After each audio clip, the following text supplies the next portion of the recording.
Welcome for another trip to Tiki Land with the Jungle Bird and guest host Adam Haynes, Cindy's son. Hi, it's Cindy, and I'm here in Fort Worth with my guest bartender, my son Adam, who has worked in the hospitality industry his entire life. And what little tiny bit I know about spirits and mixology, I've learned because Adam has tried really hard to teach me. And I don't always absorb everything he does, but I'm happy to have him here. We're in his adorable apartment. And so when Jeffrey had his first guest, they made a Mai Tai. And so Adam said, I think we should also do another Tiki drink. And so Adam, why don't you tell us a little bit about the history of the Tiki cocktail and why you like it? Well, I don't really know much about the history or where it came from. It's just sort of kind of was, it was exactly what you think about when you hear the word tiki. Little umbrellas and crushed ice and lime juice and sitting by the beach. And I think that the bartenders in New York, we were making drinks that just call for an exorbitant amount of ingredients. You see, most of them they'll have a little this, little that, little this, little that, and it becomes like this big mashup of all these different flavors and crazy things. And that's sort of like tiki is sort of used as an adjective to describe a cocktail. It's like, oh, that's really tiki. Like, it's really weird. It's really out there. And it has a lot of different spirits and juices and everything. See, like, once you're making a drink and crafting a cocktail, you start with these basic things and like, oh, I bet we could have, it needs this, a little bit of this, and then you got this spec list that's this long and it's got a half ounce of everything. That's pretty much like a tiki drink. And then there's kind of go off the wall with the garnishes and just get really fun and the little mugs, and it's really goofy. It's really meant to be like really playful. So I know that we're not going to tell you all of the specs for the cocktail just yet because we're not making it yet. But I know that you're using one of the ingredients that you're using is black rum. Can you? And you were very specific that we needed black rum. Yes. So a black rum or a black strap. It's gonna have like oaky and molasses. It's like really kind of a lot more rich and decadent than like a normal like rum. You'll have like a white rum that's just straight white rum. Then you'll have like a dark rum that's been aged a little bit, and then you have blackstrap, which kind of goes way out there. So I use both, and we're making a jungle bird today, and with the pineapple juice, it helps add like a little deeper element to it. Oh, I'm so glad you said that because the jungle bird that's what we're making. So we're here and we're getting ready to make a jungle bird. Adam's going to be doing the honors, and thanks so much for joining us today on Giggle Water Chat. Okay. All right. Here we are. We're getting ready to make a jungle bird. Jungle bird. It's got lots of ingredients and it's very festive. So Adam, take it away. All right. So we're gonna start, as I told you before, tiki drinks, many ingredients. So you have to pull out everything that you pretty much have in the kitchen to make a tiki cocktail. It's not as simple to stir and pour, but that's what makes it fun. So my Japanese jiggers. This is Angostura bitters. Bitters for cocktails are sort of like salt and pepper. So some prefer more, some prefer less. But definitely a little bit goes a long way. We're gonna put two. I'm actually building in 2 tins, so putting 1 drink in each tin, so I can shake them, and that way when they end up in the glass, it's the correct amount of both. Sometimes when you make 2 at once, 1 drink will get more of something than the other. That's why we know, like, for the integrity of the drink, it's gotten everything that it needs, the exact amount. I think when Jeff and I make them for 2, he gets more alcohol than I do. That's part of being the chef.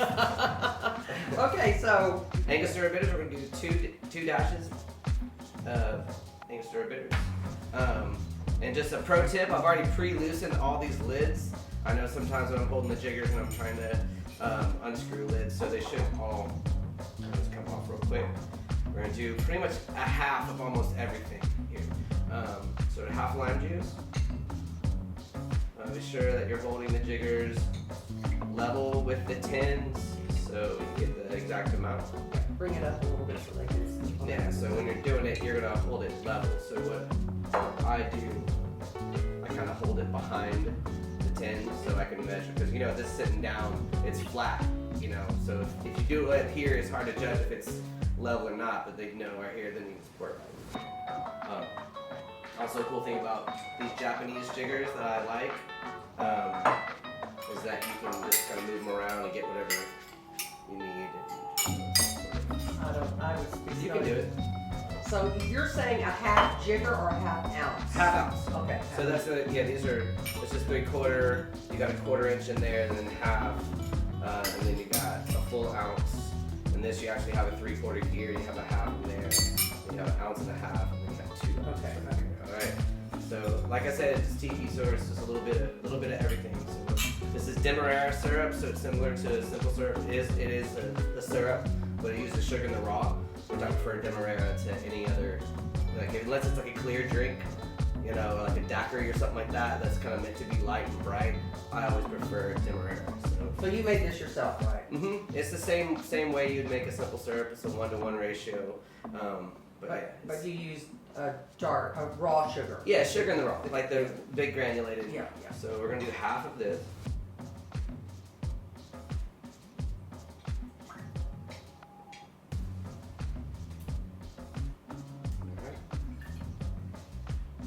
And right, so moving right along down the list, this is Campari. This is actually 3/4 Campari in this. This Campari is like it gives it a bitter element.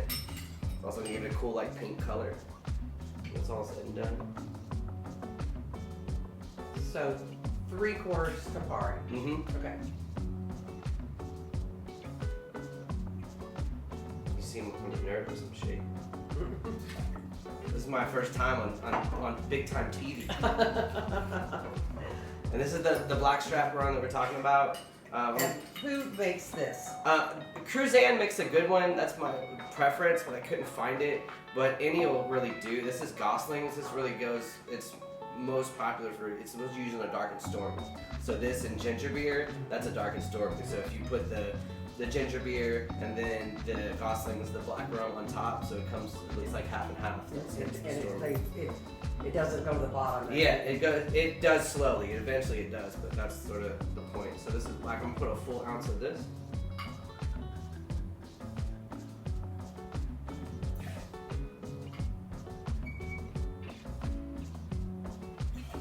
Yeah, and generally I like to build small to big. I don't know, I think I've told you that before, like, so the ingredients that you put less of, use those first. And if you're bartending like at a restaurant or something, like whatever costs the least amount of money, put those in first, so if you screw it up, you know, if you get down to like the most expensive thing, you haven't screwed it up thus far, you're doing you're well. like clear, yeah, exactly.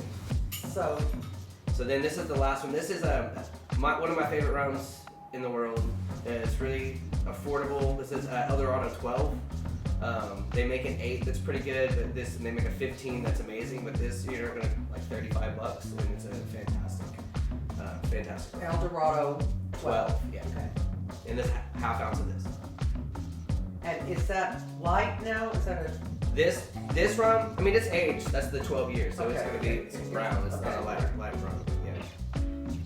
You can use any kind of Jamaican rum. But this is my preference. Alright. okay? Great. We're not done. We're not done. One more ingredient. Like I said, small to big. This is pineapple juice here. We're gonna do 1.5 ounces of that. That's why I did this last. Because there's the most of it. So 1.5 ounces, we're gonna work up to there.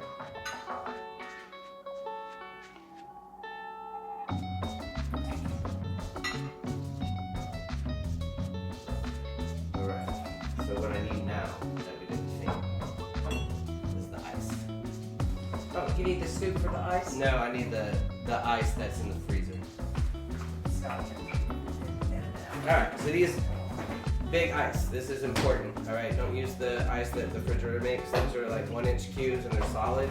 And the reason for this is because when you're gonna aerate the cocktail, the other ice is really flimsy, it's small. That's why we're not gonna use the crushed ice to shake. It's gonna over dilute.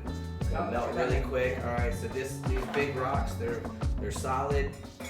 They're not going to melt as fast, you're not going to over dilute your cocktail, it's going to get it really aerated. And it's really important in this one because that pineapple juice is going to get a nice froth. Oh, good. Alright. So cool. So here we go. All right, so Adam is also going to give us a little lesson in the technique, proper technique to shake. I mean, I'll probably end up critiquing myself after I watch this video, but basically, you don't want to look stupid. All right, that's the name of the game.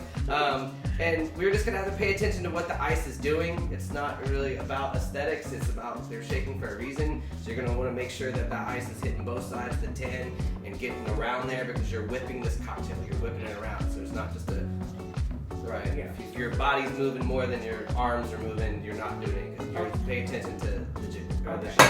All right.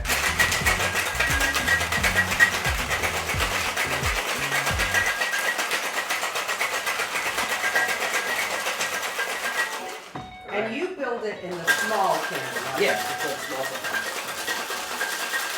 Okay, now I'm going to try a little bit. Okay, so do this. We don't want to shake it too much, so And- grab both ends Both ends. and go back and forth. There you go. All right, so we don't want to overdo it. So put it down. All right. And look how easy it just came right off for him. Well, there's technique to that too. So I'm gonna double strain this. All right, and this double strainer is basically, since it has lime juice, you're gonna get all the pulp and everything out.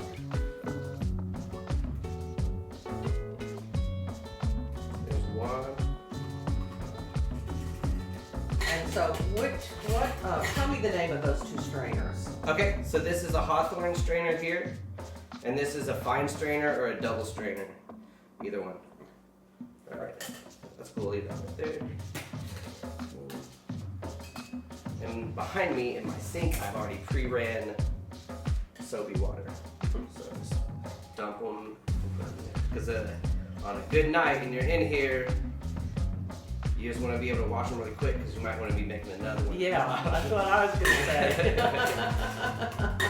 Right. There. Alright, so now all we need to do, add ice. We've already crushed some ice right there, looking really good.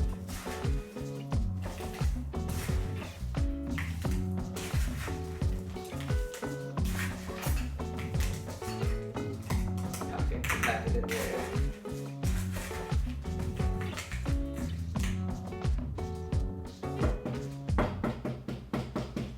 Nice. We'll make that ice like full. Okay. I'm going to kind of move these out of the way so Sure. people can see that in these cute little tiki cups. Mugs. Tiki mugs. Okay.